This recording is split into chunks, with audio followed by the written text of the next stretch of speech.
All right. Hello, everybody, and welcome to Gauntlet Con Presents Camaraderie, Conflict, and whatever the third word was. Companionship. Companionship. That's it. The most important part, right, Jason? That's what I've been led to So believe, yeah. I'm here today with Jason Cordova, the mastermind behind the Gauntlet, and actually a big part of the inspiration for why I wanted to run this panel in the first place. It's on the podcast that I've listened to. So, Jason, why don't you just go ahead and say a little bit about who you are and what you do? Yeah, I'm one of the organizers of the Gauntlet. I also co-host several of our podcasts, including the Gauntlet podcast, and then two fantasy-focused podcasts, Discern Realities, which is for Dungeon World, and Fear of a Black Dragon, which is about OSR modules. And I also deal with a lot of original fantasy material in our zine codex. So. Awesome. And my name's Matthew Dowdy. I'm a relative newcomer to the Gauntlet, but I have a lot of thoughts on this subject, and I know Jason does too, so I'm excited to dive into it. We're going to be running this mostly like a workshop. We might have time for a few questions at the end, but we have a lot of stuff to kind of get through, and our goal here today is we're going to talk about kind of our personal approaches to fantasy gaming in general, and the value that we see in character play, because a lot of the time it gets a bit neglected in favor of adventure and questing and all that stuff that we love, but we think that there's a good place for character dynamics within the genre. So, Jason, I thought we could maybe just start off by talking a little bit about kind of just a broad overview of our personal approaches to fantasy, what we like about the genre, and just give me your general thoughts on how you approach it, and also about the value that you see in character play as well. Yeah, I know we're principally talking about character, and I've got some stuff to say there here in the outset, but I think the big thing for me is I like fantasy worlds, okay? That's a big part of what is appealing to me about fantasy. To me, a good fantasy world is deep and rich with history and mystery. It should feel like weighty and old, right? And what I like about fantasy as a genre versus, say, the real world is that we have tools that we can use to sort of explore that ancientness, that mystery, that history, right? So for example, you elves, were alive thousands of years ago, with ancient temples that you can go explore, magic, things like that, right? So big picture, my love for fantasy has to do with like worlds, discovering worlds and creating them too. But I kind of drilled down a little bit. The reason why that works in a gaming context, the reason why it's enjoyable is because we kind of see everything through the player characters, right? The player characters are not just our lens for exploring that world, but I think the player characters can anchor it and ground it in a certain reality, right? Just because it's a fantasy setting doesn't mean it doesn't have touchstones that feel real and give us connections to like the real world and the way we experience things in the real world. And so those little moments of like camaraderie, those little moments of companionship and conflict within the group dynamic, seeing how the player characters interact, seeing how they, not just with the world, but with each other, especially, right? That I think that's the whole package to me, right? That's what I love about it. Absolutely. Yeah. I'm totally on board with that philosophy. For me, like, the most compelling thing about role-playing games in general is embodying a character that grows and develops in response to like the hardships that they face, the events and ordeals that they go through, and especially their relationships with the other characters as well, right? Like how those things that they experience reflect upon that group dynamic, and sense of progression and kind of character arcs, I guess. Like I really like starting somewhere and seeing where that can develop, and a lot of the time that's in response to or alongside the development of another character. That can be really interesting to me.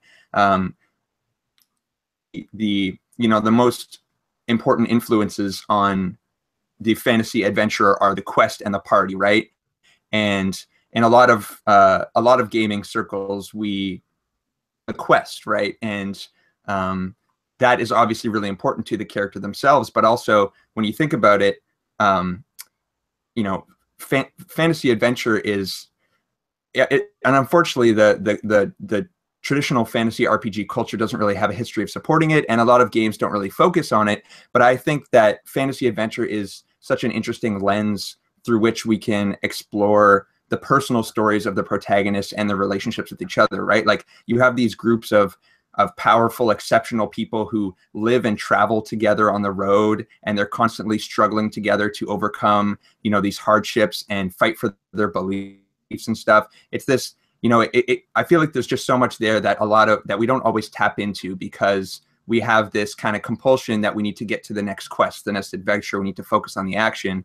And I think what we want to kind of talk about today is a few ways that we can sort of break that stuff up, still, not turn away from or ignore or lose focus on that sense of adventure, but find those and highlight those moments in between and really get the most out of the character stuff to really build investment in these characters, because that reflects upon the whole rest of the story, right? That can augment every other part of the story, is if you're more invested and you care more about what these characters are going through.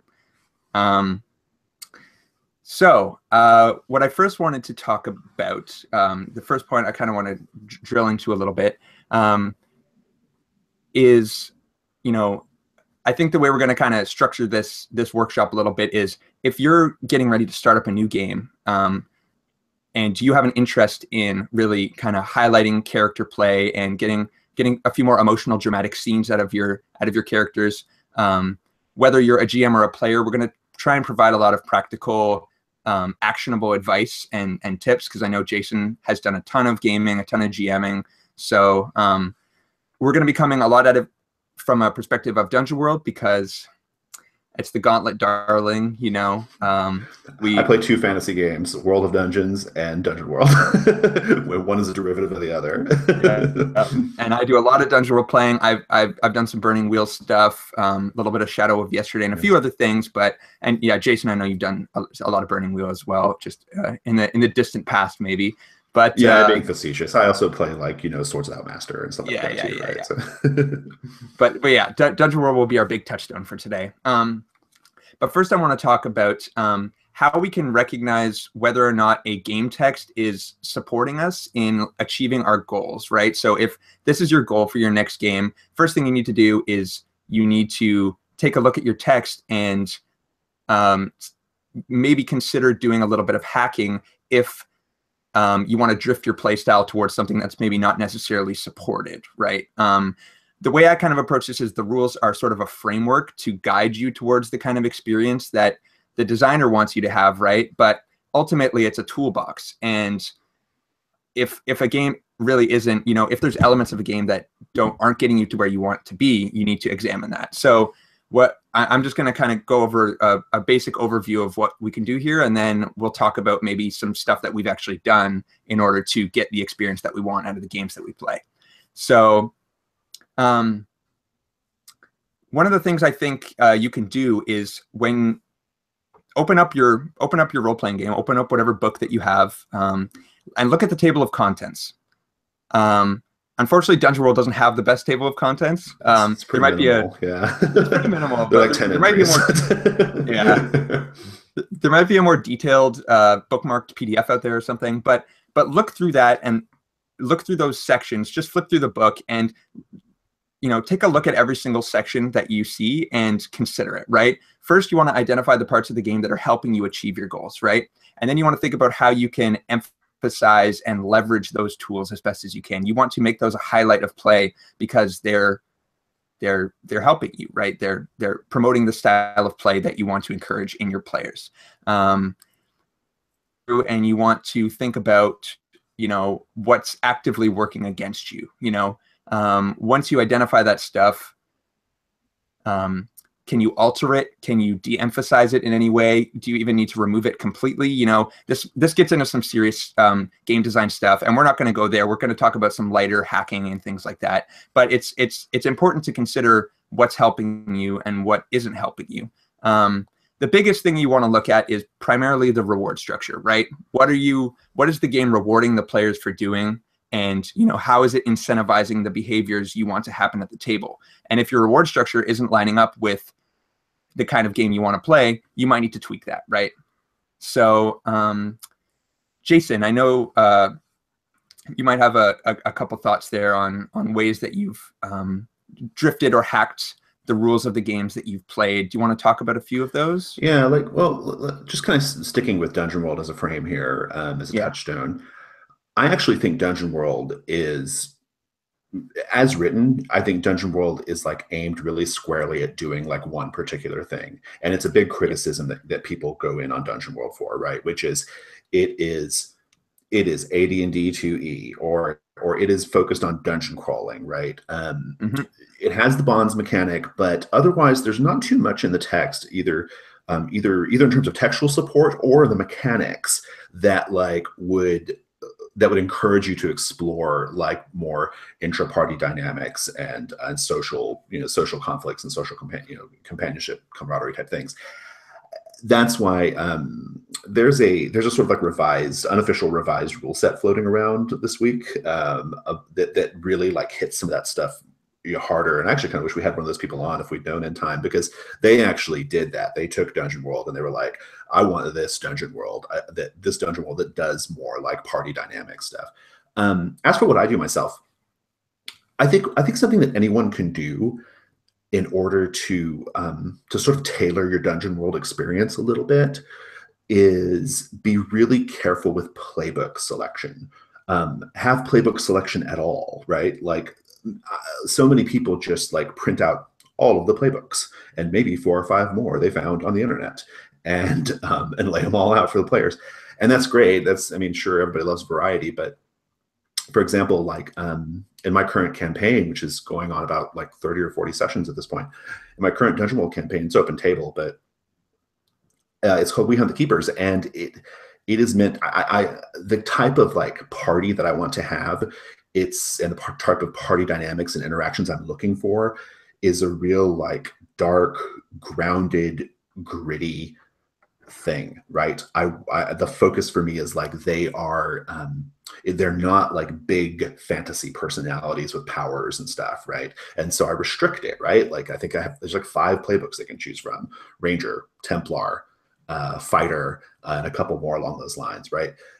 So I think that's something you can do just straight away to sort of like personalize Dungeon World, right? Like, and in doing that, I think you automatically start creating space for the players to engage in the world the way you would like for them to, and therefore engage with each other in the way you would like them to, right? So I think that's one thing that I do that I don't think a lot of Dungeon World GMs do very often, at least in my experience when I've played like at cons and stuff like that. Let's see. Otherwise, I think, do you want to maybe like I think we can touch a little bit on the reward structure stuff here, because you have adopted flags because it really complements your. Yeah, I was going to kind of move into that. Yeah. I do the reward structures. So, I mean, well, maybe you should like unpack it a little bit more, like exactly what we mean there, right? Like by reward structures. So, I guess reward structure can be a lot of different things. The most obvious form is experience, right? When you look at any game text, whatever the players are gaining experience for is what the game is really encouraging them to do. That's the most obvious cookie that you get handed, right? There's also stuff like meta currencies like fate points and, Artha, just any ways that the players are receiving some sort of tangible reward for either behaving or playing or triggering certain mechanics or just behaving in a certain way in a game, right? So in Dungeon World, by default, players earn experience by failing rolls. They earn experience by resolving bonds, which There's been some discussion about that. I have a few things to A say nebulous there. concept, yes. Yeah, and then there's the end of session questions, which are great, right? And you look at those end of session questions, and those tell you basically what the game is about, right? What the right? designers intended, yeah. Yeah, and that's one axis I think you can come at is if you look at those end of session questions and you want the players to be pursuing slightly different goals from what they're doing, you can change those. You can rewrite them, right? Like that's what Adam and Sage put in the game because that's the kind of play that they really wanted people to go after. They want you to be overcoming foes. They want you to be looting treasures. And while those are still great and we want to encourage players to do those things, you know, Blades in the Dark rewards has end of session questions as well. And what they say is express the nature of the crew, if you struggle with your trauma or vice, right? So maybe you could hack something into your game where you have every character write down what their flaw is. And then you tack on this extra question that says, if you express your flaw in a way that caused tension or drama within your party dynamic, mark XP, right? There, now you have one. Now the ratio shifts from being 0 to 3 to being 1 to 3 of the kind of play style that you want to push your players towards. And there's lots of other stuff you can do. You could even do player authored end of session questions, right? Like kind of like what are they called in the Shadow of Yesterday? Keys, where players are literally writing their own experience triggers, right? That's something you could adopt in a dungeon world, and that leaves a lot of kind of play and a lot of kind of knobs to play with for the players and really lets you customize the experience that you want to have. Do you want to talk a little bit about how you've drifted a reward structure to kind of suit your play style? Of course. So that was a great definition, by the way. It was a really good explanation of it. I before I get into that, I'll just say that like in sort of like defensive dungeon worlds, the text at least, it does like really encourage you to do custom moves and to layer things on top of it, right? So that's and the community has done that, right? So that's just kind of one little thing to keep in mind. We use flags instead of bonds. This is something I've talked about ad nauseum on our podcast, and so I'm not going to go into it too much here, but a part of the reason why we use flags is just practical because we do open table play in the Gauntlet, bonds don't last very, very well. They get shredded from adventure to adventure because like the players are moving in and out of the tables, so flags are great. Flags, of course, are they're statements that kind of like signal to the rest of the players like how you want them to interact with you, right? Like the kinds of scenes you want to have with the other player characters. That's like kind of what the flag does. It's called a flag, right? It's like a goalpost. And so what's great about that is it's both like really opt-in, but also it creates a huge amount of space to like explore possibilities. And so one of the things we do, I hack flags even more. Like flags is a hack, and then I go even deeper by basically saying we're not just going to like try to hit these things, or we're just not going to like try to sort of emergently or by process of osmosis or something, we're going to end up in these scenes. We're going to talk really actively about it, right? And I know that's something we're going to talk about later is like active play, but like I like to step out of character with regards to flags and say, hey, let's talk really openly about like this flag and where we can have a scene to do this, to hit this flag, right? So to some degree that's a hack, right? Like I don't think the game assumes you're going to do that real like writer's room pull out of the fiction approach that we do at our tables, right? But it's extremely effective. Yeah, totally. My personal approach, because I tend to longer game style play generally when I'm not playing with the Gauntlet, is I've kind of brought in Burning Wheel influence to bonds and sort of morphed them into this this hybrid where bonds are, I kind of structure them like beliefs, where if you're not familiar with Burning Wheel beliefs, they are a statement of belief, and then they're usually structured as a statement of belief and then an actionable of what your character intends to do about that belief, right? So the way I work it is I keep them character focused. So I say that your bonds have to be, or your beliefs, I call them bonds, right? But my kind of bonds have to be directed at another character. So they have to include another character in the bond itself. But they're beliefs, they're actionable statements. So they're not just these nebulous kind of like, I think this thing about this other character, and then you kind of just wait and see when that changes, and then you mark XP and you're like, oh, I guess it doesn't apply anymore. Now you have a direction. You have literally a goalpost, kind of like you said, a way to signal to the other characters and to the GM that you want to pursue this relationship. You want to explore this dynamic between these two characters. So for example, it might be, Goad is suspicious of my people. I'll prove to him that we are worth trusting, right? So that's just a simple like character focused one. And then you might want to frame a scene up around that, and that lets people know that you're interested in doing that if you share your bonds, right? Or you could have something that's more quest focused or mission focused, but still involving another character. So you could say, Bond's cursed sword is defeating the Emperor. I'll convince him that he needs to take it up one last time, right? And that is still, pushing you further in the fiction towards the adventure, but it's involving another character. And then what I say is at the end of the session is if you address that belief in some way, if you pursue it, you mark an XP. But if you feel like it's resolved and you're ready to write a new bond, if your relationship changes, mark 3 XP. So it's really pushing people to develop that relationship, to pursue it, but get the satisfying resolution and then change it from there, right? In response to what's happening within the fiction, either the adventure or within the party dynamic stuff. So yeah, I think that there's a lot of different avenues you can take there, and a lot of different simple little tweaks that you can make to the reward structure to really just nudge people towards the kind of play that you want to have. But that's enough game design chat for now. So rules and mechanics aside, I want to talk a little bit about steps that you can take before the game to kind of foster an environment at the table that facilitates this kind of play. I know that one of the things you hear talked about so frequently is setting the expectations at the table, right? Setting the tone, but for good reason. It's an incredibly important step, but there's a lot of podcasts you can listen to if you want to hear all of ours. Mark your bingo square on your Gauntlet bingo card, kiddos, because tone and subject matter have come up. No, you're right though, right? I mean, we're being a little facetious, but it's true, right?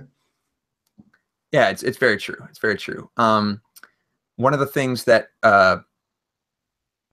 so I think when you're sitting down with your players maybe, and you're talking to them about tone and expectations and stuff, we're kind of operating under the assumption that everyone's on board with the style of play already. This isn't going to be the workshop of how to convince your players to want to express their emotions and their feelings, because that's a whole different panel. But what you really want to do is just make a conscious effort to facilitate the kinds of discussion you want to have at the table, right? You want to be intentional and explicit about it. You want to make it clear to everybody that you want to make this a part of play, right? Traditional fantasy values are kind of ingrained into the RPG culture, right? We're a lot more comfortable discussing battle strategies and plans and advancement than we are a lot of the time what's in our characters' heads and what our characters are feeling, right? We're kind of conditioned to feel like we have to push towards the action, and that character stuff is secondary or even wasting time. From so many different places about setting clear stakes, right?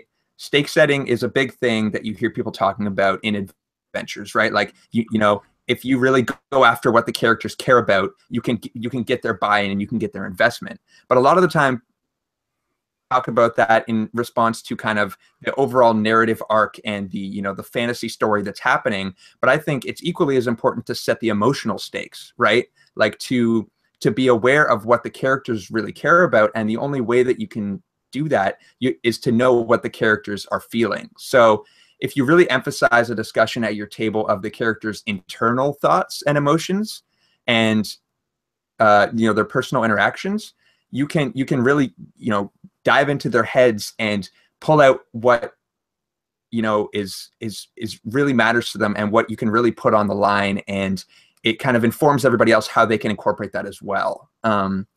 Because authors have the luxury of using a character's internal dialogue as a window into like who they really are, right? When you read a book, you're able to feel so connected with that character because you see not only how they interface with other people, how they express themselves externally, but also how that reflects on their internal self and their psyche, right? And that builds such a deeper connection to the character. And we miss that so often in role-playing games because the characters through what they say. And, you know, I've kind of adopted my style of play to really making sure that I express, you know, almost at an equal level what's happening in my character's head as I do what I actually say to the other characters. How does it make you feel because of that when writer's X room happened, approach, right? Yeah. And How did that make you feel? How are you feeling right now? It's really great, right? It's easy to do too, right? right. That's terrific. Sorry, I cut you off though. Sorry, go ahead. I didn't know if you're No. I was about to say, if you wanted to talk a little bit about your writer's room approach, sort of, and you know, the kind of environment you establish at the table, and you know, you talked a little bit about, you know, having that pre-discussion of setting up the scenes. Like, what do you know, outside of the play, how do you? No, yeah, for sure. Yeah. Well, so I mean, I think there's, I mean, honestly, I think that like the, you know, we're talking about setting expectations. Obviously, like, you know, tone and subject matter, all that stuff's really important, and like, and also talking about the kind of game you want to have. I actually think that, like, in my games, the really good action actually, I like to kind of do things like right in the middle, very like to stick with our movie metaphors, like cinema verite. Like I'm really super interested in the present moment. And one of the things I do to help sort of facilitate getting those good dynamics and those good outcomes is I set expectations constantly, right? Like, you don't just set expectations at the beginning of the session. There's internal session expectation setting that you do. So, for example, if I know that the players are kind of like antsy about having a particular scene or wanting to hit a particular flag, I like to roadmap for them like the opportunities when they're going to get to do that, right? Because I think that, like, teeing it up like that for them, like, invites them to, well, for one, it lets me kind of get done what I want to get done. And then also it gives them a chance to really think about like that moment, right? Like that cool interpersonal dynamic. And so, for example, you know, just sticking to Dungeon World, you know, hey, we're about to do Undertake a Perilous Journey. We're going to have a really awesome opportunity during Undertake a Perilous Journey to have a campfire scene where we do that. Or, hey, we're going to be let's do like 2 or 3 more rooms, and then we'll have that scene, right? Like, let's get through the haunted dining room and the, you know, the Cave of Souls. And then once you guys, characters can take a little break in the corridor, and then you guys can have that scene. I love to like map it out for players like that. I know some people would say that, like, oh, that breaks my immersion or whatever, but that's not the game I run, right? I like the writer's room approach. And so I think constantly setting expectations and teeing things up and letting the players know, this is when we're going to do this. This would be a great time to do this. Oh, that's an awesome idea for a scene. How about we save it for over here, right? Because then, like, you also avoid like the potential problem of, you know, you do have to get to the end, right? Like, I mean, obviously, like, the point of this workshop is to like say, well, we don't have to just be focused on adventure and quest, but the fact of the matter is that most of the people came to the table to have the adventure and the quest, right? And it's the interpersonal dynamics that like heightens that and makes it more enjoyable. But you still have to get to point Z. And so I think sometimes it's also helpful to sort of like move the pieces around and say, this is when we can kind of do these sorts of things, you know, in this little like thing, we're in this dungeon or whatever we're doing. Because my players at least will spend a lot of time doing those like scenes, and sometimes they might go a while, and sometimes they may not even work, right, in the context of where we're at. So yeah, so constantly setting expectations.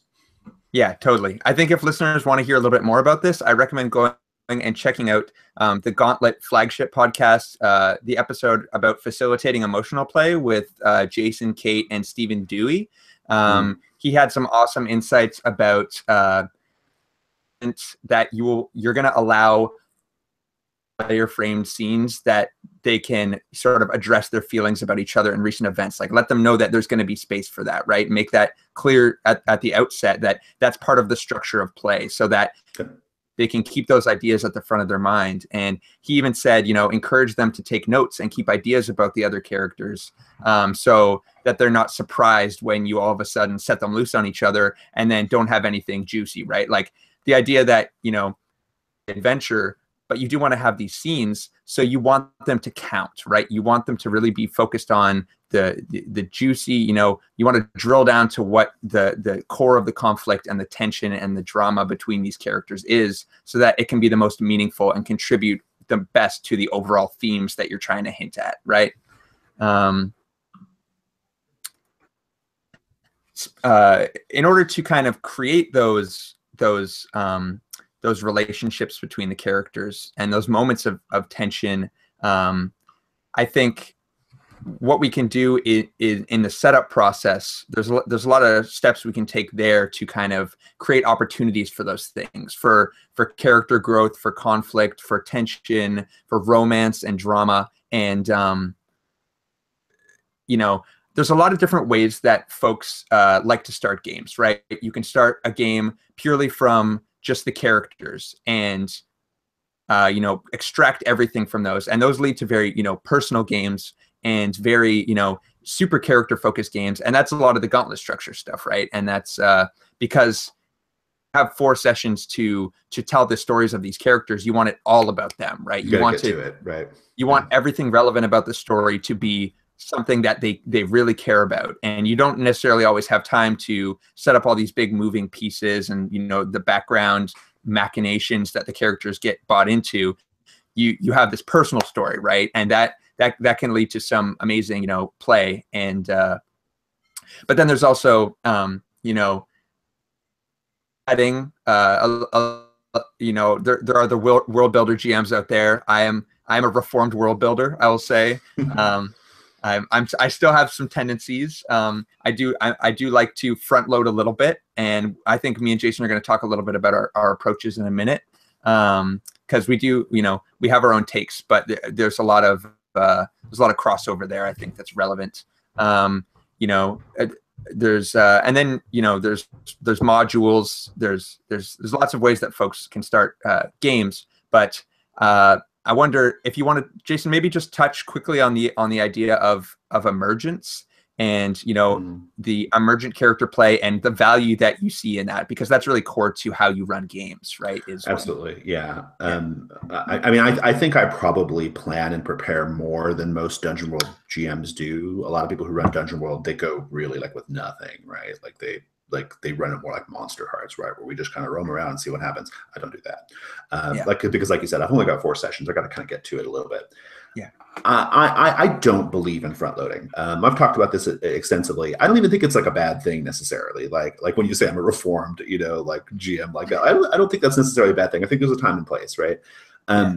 The danger, I think, of like front loading story is, like, particularly if you're a player and you're creating your character and you're thinking about your backstory a lot, right? You're front loading the fun.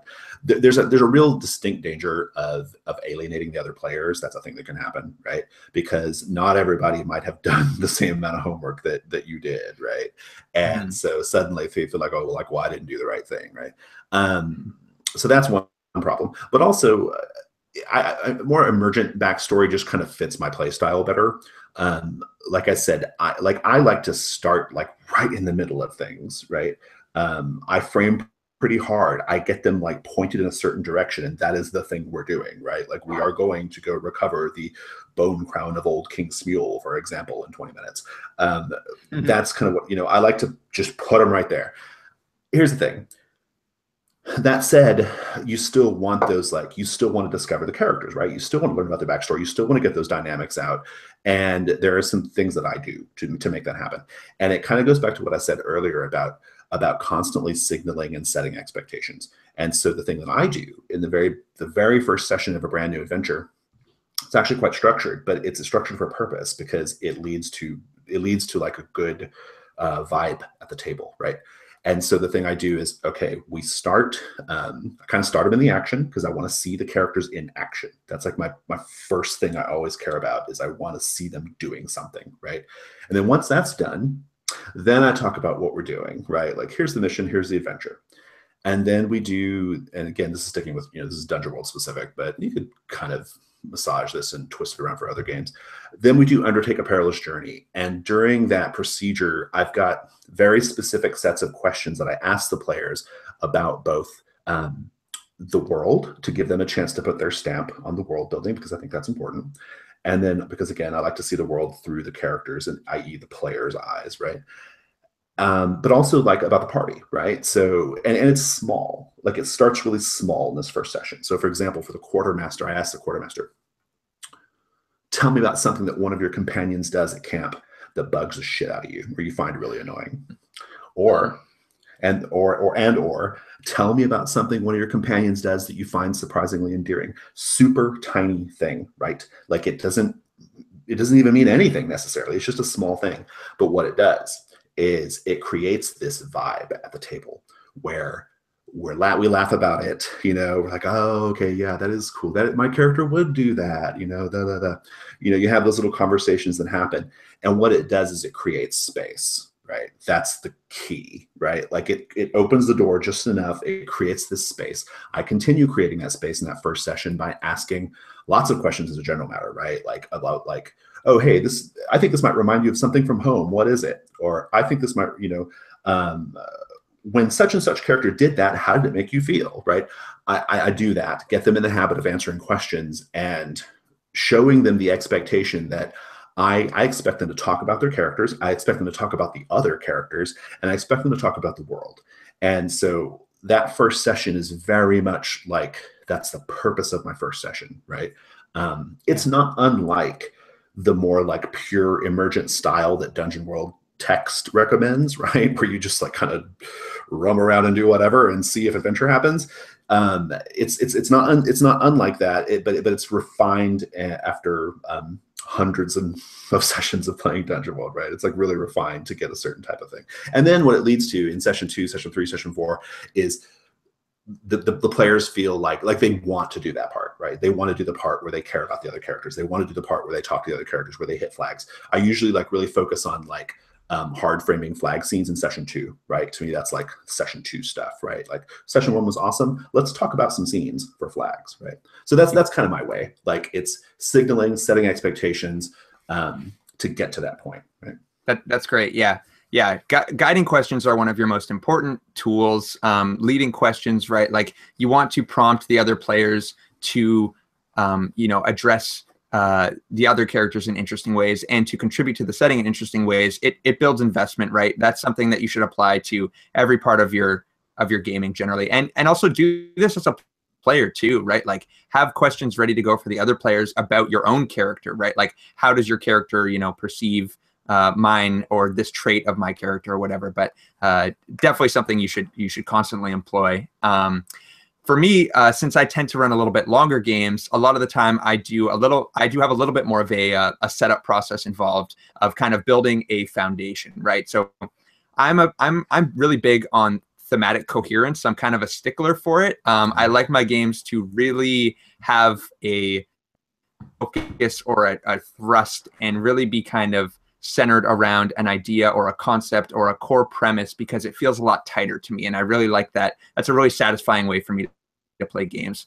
I think that the story of disparate individuals coming together to, you know, go on a quest together, united by fate or whatever, can be really fun, but usually works better in fiction because the author has total control over intertwining their stories. Right. Yeah. And then when you bring that to role-playing games, if people aren't really digging into each other's characters and really trying to get wrapped up together, and they're just kind of playing and just going with what the GM says, it can often end up being loose, tacky, gonzo, or just disjointed in general. And that's a really unsatisfying feeling for me. So I prefer to establish a foundation of tone and setting elements to kind of guide the setup process towards a more coherent premise, right? So I subscribe to the burning wheel philosophy of starting with bits of setting and situation so that the characters feel like they're born out of and woven into those details, rather than extracting them from the characters themselves. I think both approaches are fantastic, but I like to have kind of a little bit of the situation set up so that the characters can exist as a part of that. So they you know, a living, breathing world has birthed these characters basically, and they've come from that world and they're informed by those details, right? So at the start, this is kind of paraphrasing from the Burning Wheel Codex.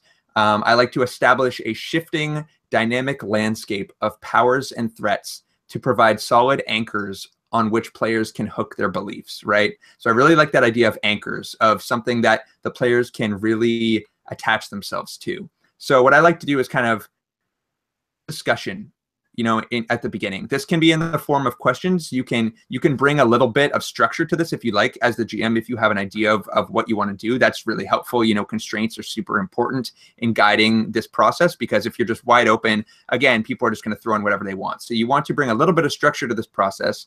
Some questions really help.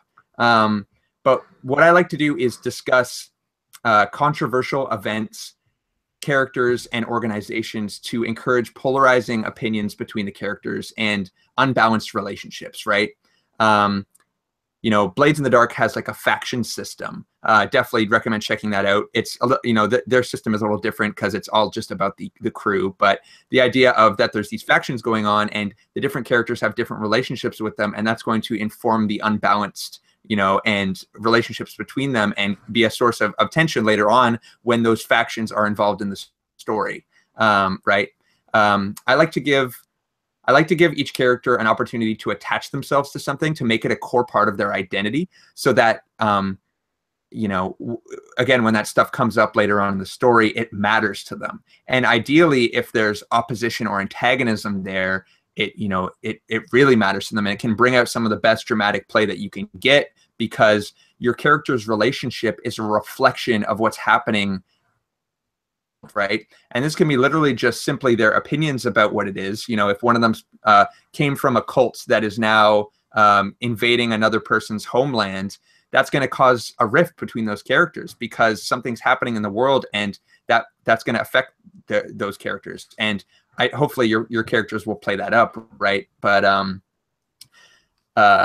when the characters are deeply tied to the setting elements, their relationships are automatically going to shift around as the dynamics of the world change, and it's often because of what they do too. And that's one of the most satisfying feelings of playing, I think, is when what you do affects the world and then turns around and reflects on your relationships with the other characters. That's awesome for me. So yeah, that's kind of my thoughts on establishing the situation. Another thing I like to do really quick is I like to sometimes start a game with a group identity, right? So I like to say, what kind of story are you guys interested in telling, right? Do you want to be an expeditionary force on a frontier settlement? Do you want to be a mercenary company? Do you want to be, responsible for the defense of a village in the face of some threat? I like to have like a core premise, and then that group identity, it really helps inform some of the different roles and archetypes and positions that people can fill within that group, right?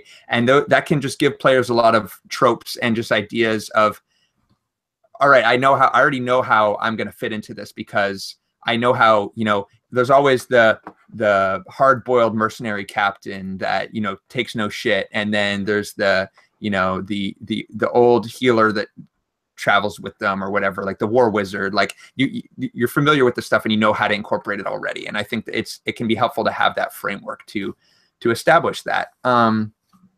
So I think if we want to talk a tiny bit about the process of so this is another part of setting up a game, right? If you have your situation and you have all that stuff ready to go, is the character creation process, right? And Jason, you touched on this a little bit about, as a GM, you like to kind of character information out of that. But, do you have some thoughts here maybe on like, as a GM, like what do you look for in your characters and during the character creation process to kind of fuel your adventure? The main thing for me so I don't do a lot of backstory. In fact, when I first started an adventure of Dungeon World, I almost kind of insist, like I don't want to know about it that much, right? Yeah. The players often offer it up, and that's okay, and that's something you can play with, right? But because we don't do it with bonds, especially, there's a lot of like the way I run Dungeon World, there just aren't many opportunities to go into backstory, like because I may have players who are sitting down like an hour before, like they may not have had time to even like really think about that and do it, right? Having said that, I do think that like the character creation process can be really important. The character introduction process is really important, and players will usually goalpost for you and the other players what they want to see happen, right? And they'll give you opportunities to explore those things. And I am always cool as a cucumber, listening and nodding my head whenever, people are introducing their characters. But in my mind, and sometimes, like on my keyboard, I'm like furiously like taking notes of like, oh, they love this, there was this, there was this. And then I like to incorporate those things, right? Because to me, it's all about the now, So like I take those things and then I incorporate them into the adventure. But I don't do a ton of like, okay, let's really think hard about our characters and like where they fit into the world and like how they, what kinds of conflicts we can get going with them. Having said all that, I will say that there are a couple of caveats there for me. One is if I have a player character who's being introduced into the group mid adventure, right? Like they're coming in for like session 3, 4, and 5 of a 5-session series. In that case, I do want to know more about that character. Because I need to cut to the chase with them and figure out how they fit in with the group. Also, something you can do if you in this like more emergent style of play, if you do want to give it a little bit of heft and give things like a push, and make it feel like the world was a little more substantial before you sat down at the table. Love letters work great in this regard. And I've done this. If I do have an idea for like a certain aspect of the world, or if I do have a theme I want to hit on, I also plan around theme, because theme can help an emergent story hang together, right? What I'll do is I'll do a love letter, right? I'll do a love letter or a custom move of some sort that really sharpens up that thing I want to do and gives them a chance to talk about what their character was just doing, where they've been, what they've been up to. But even that is a sort of like emergent thing, right? Like it's not like I asked the player to like think about their character 2 weeks before we started playing, right? It's something a little bit more like right now. So. Yeah, that's awesome. In reference to your first point about, sitting there cool as a cucumber listening to character creation process, I think it's really important to do that as a player as well, right? Like from a player perspective, you want to listen to the concepts that everyone else is putting forward and consider how you could create your character in a way that you align or intersect with those concepts to sort of create potential in the future for conflict or tension, right? Or not necessarily conflict, like camaraderie or companionship as well, right? You want to listen to the qualities that they're most excited about, and you could play a foil or a mirror to that, right? I think one interesting way of thinking about this is archetypes, right? So I am actually going to drop a link in the chat on Discord, and we'll put it up in the YouTube link as well. But just to a picture, it's Carl Jung's 12 archetypes, right? And of the 12, them has a general goal and a general fear, right? You can Google this and look a little bit more into this. It's really interesting for kind of just some conceptual ideas for character creation stuff. But it's not a procedure you want to follow when you're making your character like, all right, I'm going to play this archetype. Bam, I'm the hero this time. But it's a framework for setting up interesting potential interplay, right? And this gives you some very solid, like a believable set of goals and weaknesses. And if every character has a strong set of those, they're going to rub up against each other in interesting ways, right? Like on this picture, the explorer is one of the archetypes who craves freedom and fears entrapment, right? And then if you have another character who's playing a lover type, right, whose goal is connection and who seeks companionship with other players, the explorer might not appreciate that, right? They might fear being tied down by that lover or something like that. They might want to avoid being too closely connected because they don't want to be entrapped in that way. Or maybe you have the hero who fears weakness and might resist help from the caregiver whose goal is to help others, right? So it's just an interesting concept to think about and to approach character creation. Archetypes are also really useful because they're obvious, right? They're familiar. Playing into an archetype helps the other players understand the role you want to play and how you want to be interacted with. It's kind of like, hey, here's my thing, right? Like, this is a way that you could get my character to react in a strong way because this is what my character is about, right? What some people get too caught up in making these muddled, complicated characters that in the end, you don't really know what they're about because there's so many things at once. And sometimes the obvious choice is the way to do it. Flaws are also super important, right? People are biased and illogical. Give your characters conflicting beliefs and internal contradictions that you know aren't going to line up with the other players, right? If you can see that, you got your classic paladin, a lot of the time to create, a chaotic character that is going to mess with them, as long as they're on board with that, and make it clear to them that you're interested in exploring that relationship, but your weaknesses and your flaws, and hit them hard, right? A nice way to do this also is including a cultural element of your character that others might find jarring or difficult, right?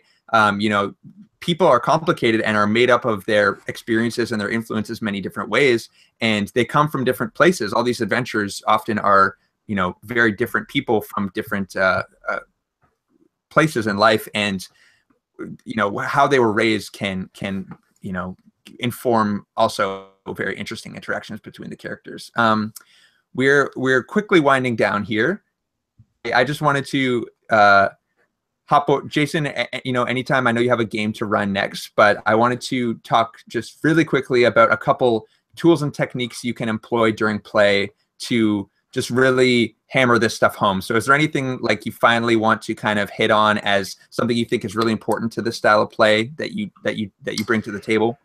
Well, we are out of time. I got to jump over to my other game, and I think I'll just kind of just say what I'm going to say also as a sort of conclusory thought here, which is there's been a lot of really this has been really dense with information. There's a lot of interesting things that we've talked about today, but at the end of the day, remember that the main thing that's going to help you get to the right place is keeping the conversation going, right?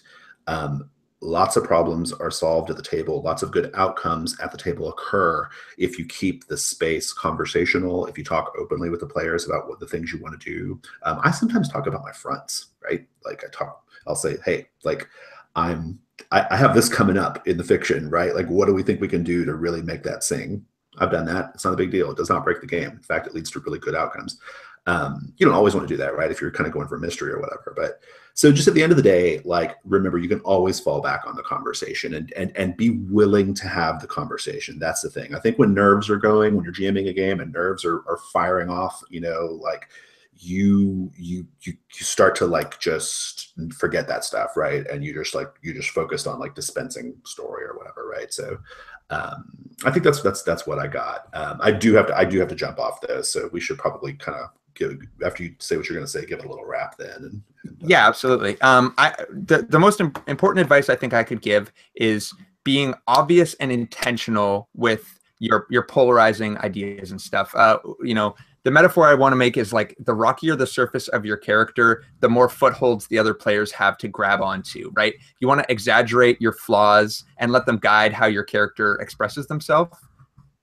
And when you find those points, hit them hard, bring them up in play, make it a big deal. Don't let it just be a one-time issue contention and then default back to the way things were before, right? If you want this to be these significant arcs and developments with the relationships in your game, you need to reincorporate, right? Real relationships don't just default to the way they were before after whatever happens. You need to keep bringing this up and make it obvious. And that I think that's one of the strongest techniques you can bring to a game to really drive that home. And yeah, like you said, taking the time to open up the conversation to it. After every meaningful experience you have, take a few minutes to discuss how it might affect your character and talk about their thoughts, feelings, desires, fears.